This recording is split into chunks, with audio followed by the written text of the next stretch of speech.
Over की आखिरी गेंद लेकर चलेंगे इस बीच इस्माइल। इस बीच ये गेंद पैड्स पर, रन बनाने का कोई मौका नहीं। 15 ओवर के बाद 130, 4 विकेट के नुकसान पर गुजरात जायंट्स विमेंस टीम का स्कोर। आज बेथ मूने ने 33 रनों की पारी खेली, सोफी डिवाइन ने 8 रनों की पारी खेली। कनिका आहूजा जो कि अच्छे लय में नजर आ रही थी, उन्होंने आज 35 रनों की पारी खेली।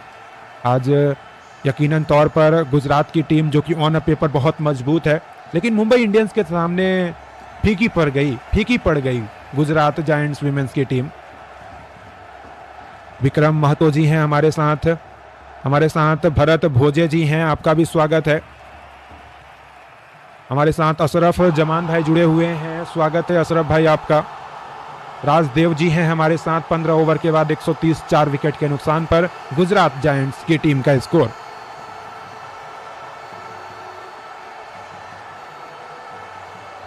यहां से 30 गेंदें और आनी बाकी हैं और गुजरात जो पिछले मैच में दिल्ली के खिलाफ 200 से अधिक रन बना करके आ रही है और मुकाबला जीत करके भी आ रही है, और वहां पर 209 रन बनाए थे और केवल 4 रनों से मुकाबला जीता था।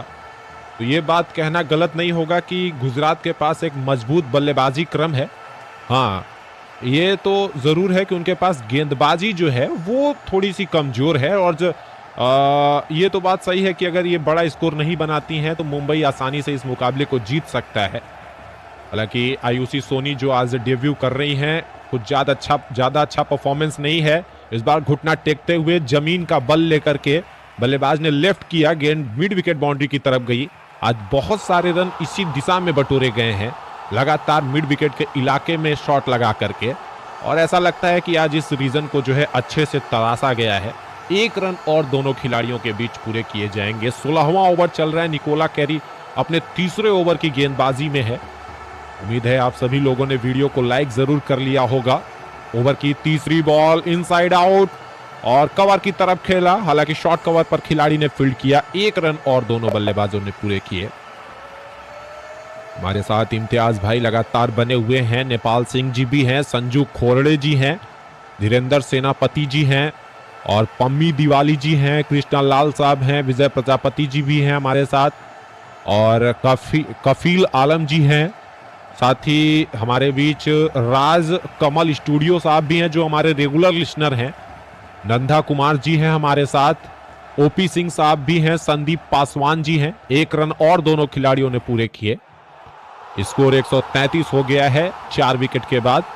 26 रनों पर वेरहम 23 गेंदों के बाद, और दूसरे रन के लिए भी वहां पर पलट करके 2 रन पूरे किए। जी हां, और 134 स्कोर, 10 रनों पर सोनी पहुंची। संदीप पासवान जी के साथ इरफान जौनपुरी साहब भी जुड़ गए हैं।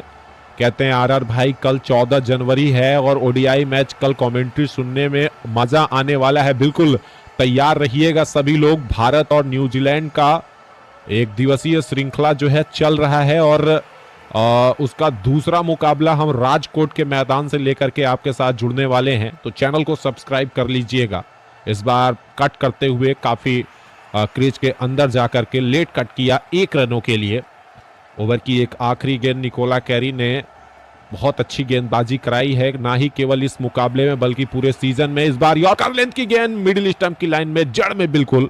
बल्लेबाज ने जोखिम उठाया था और विकेटों को पूरी तरीके से खोल खेला गेंद को मिड ऑन की तरफ, और इस बार 1 रन और दोनों खिलाड़ियों ने पूरे किए। 16 ओवर्स का खेल खत्म हुआ 136 रन 4 विकेट के नुकसान पर। दीपेंद्र श्रीवास्तव जी हैं जो हमारे चैनल के मेंबर हैं, बहुत स्वागत है सर, आप तो हमारे खास सब्सक्राइबर हैं। कह रहे हैं कि सर 180 का टारगेट होगा। हाँ, अगर 180 मुंबई के सामने रख दिया जाए गुजरात की तरफ से, तब जाकर के एक लड़ाकू स्कोर जो है माना जा सकता है। अन्यथा जो है हम कह सकते हैं कि मुंबई जैसी एक तगड़ी बल्लेबाजी क्रम के आगे बहुत मुश्किल हो जाएगा। ध्रुवा भाई क्या कह रहे हैं? हम सब अलग अलग हो सकते हैं, लेकिन एक चीज हमें जोड़ती है, क्रिकेट का प्यार। चाहे जीत हो या हार, हर मैच में हमारा जुनून एक सा रहता है, क्योंकि हम सिर्फ सिर्फ दर्शक नहीं, सच्चे क्रिकेट प्रेमी हैं। बिल्कुल आप सही कह रहे हैं ये बात, और बिल्कुल दिल से आपने ये बात लिखी है।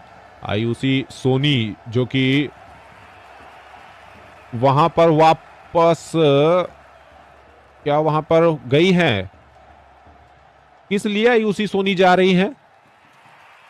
रिटायर्ड आउट होकर के जा रही हैं आयुषी सोनी।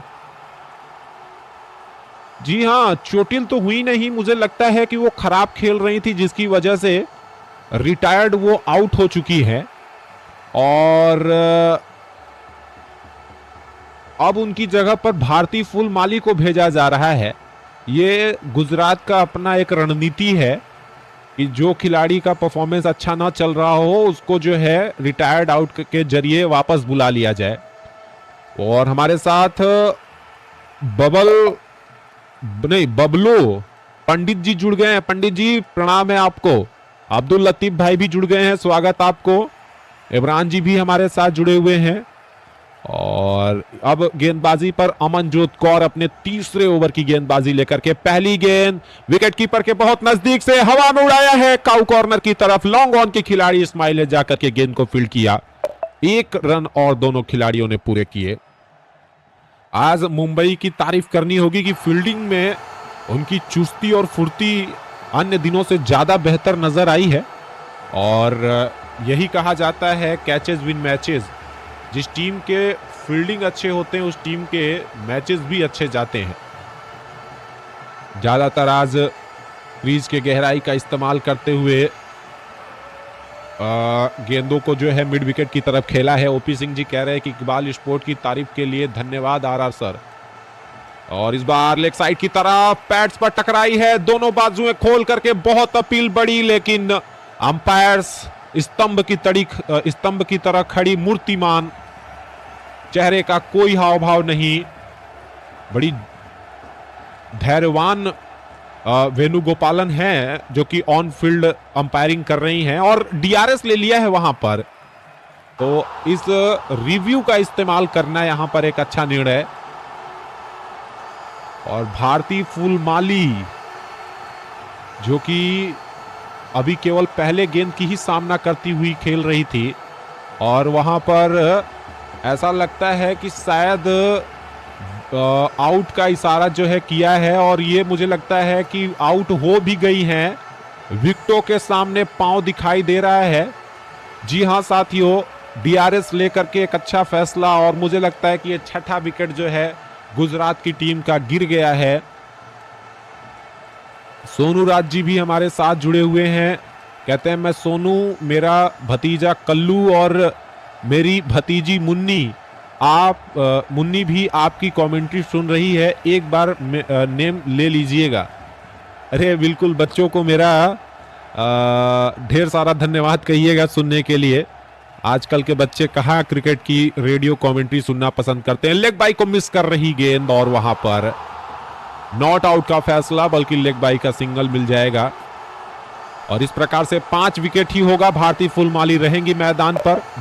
धीरू जी जुड़ गए हैं, मोहम्मद निजाम साहब हैं हमारे साथ और शिवा भाई साहब भी जुड़ गए हैं, आपका भी बहुत वेलकम है। इस बार नहीं बचेंगी खिलाड़ी और अब की बार उंगली खड़ी। आखिरकार भारती फुलमाली की विकेट गिर चुकी है। फिर से डीआरएस, ये दूसरी बार एक जैसी ही गेंदों पर पैड्स पर खा गई गेंदें और अब की बार क्या बच पाएंगी। लगता है कि गुजरात की किस्मत जो है आज उनके साथ नहीं है। भारती फुलमाली फंस गई हैं। 2 गेंदों का सामना करते हुए अभी तक खाता नहीं खोल सकी है वो। इस बार रन जरूर दौड़ गई थी, लेकिन उधर अंपायर साहिबा ने उंगली खड़ी कर दी और सब लोग चौक से गए पूरी तरीके से। ये तो खराब फैसला है अंपायर साहिबा का। ये तो साफ तौर पर लेग साइड की विकेट को क्रॉस करती हुई दिखाई दे रही है गेंद। एक बार और नजदीक से देखना होगा। बल्ले और गेंद के बीच तो कोई संपर्क दूर दूर तक नजर नहीं आ रहा है। अल्ट्रा एज बिल्कुल क्लियर है, साफ सुथरा है। तो मुझे लगता है कि भारती फुलमाली एक दफा फिर बच जाएंगी। अंपायर्स की 2 बार बैक टू बैक खराब निर्णय, ऐसा लगता हो कि वो भारती फुलमाली को देखना ही नहीं चाहती हैं और ये तो उससे भी खराब फैसला। पिछली बार तो कुछ मामला करीबी था, इस बार तो दूर दराज।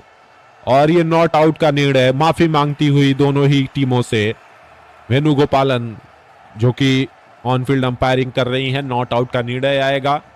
137 रन 5 विकेट के नुकसान पर। शेख समीर जी जुड़े हुए हैं, जियोनाल अमंगीर जी जुड़ गए हैं।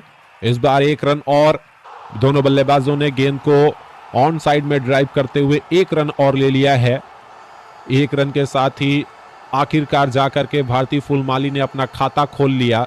अभी तक इस सीजन फुलमाली की तरफ से कुछ खास परफॉर्मेंस नहीं रहा है। हम देख पा रहे हैं साफ तौर पर भारतीय फुलमाली के रिकॉर्ड आंकड़ों पर तो कुछ खास अच्छे परफॉर्मेंस नहीं रहे हैं। बाकी देखते हैं आज के दिन बचे इस गेंदों पर कैसा रहेगा परफॉर्मेंस। लॉन्ग ऑन की ओर केवल पैड और बैट के नजदीक लाते हुए गेंद को ड्राइव भर किया है और 1 रन और ले लिया है। बड़े ही इत्मीनान के साथ दोनों खिलाड़ियों ने आपस में दौड़ करके 16.5 ओवर्स के बाद 139 स्कोर, 5 विकेट गिर चुके हैं गुजरात जायंट्स के। आज गुजरात जायंट्स मुंबई के सामने दबी दबी सी शेरनी नजर आ रही है, दहाड़ने का कोई मौका नहीं है।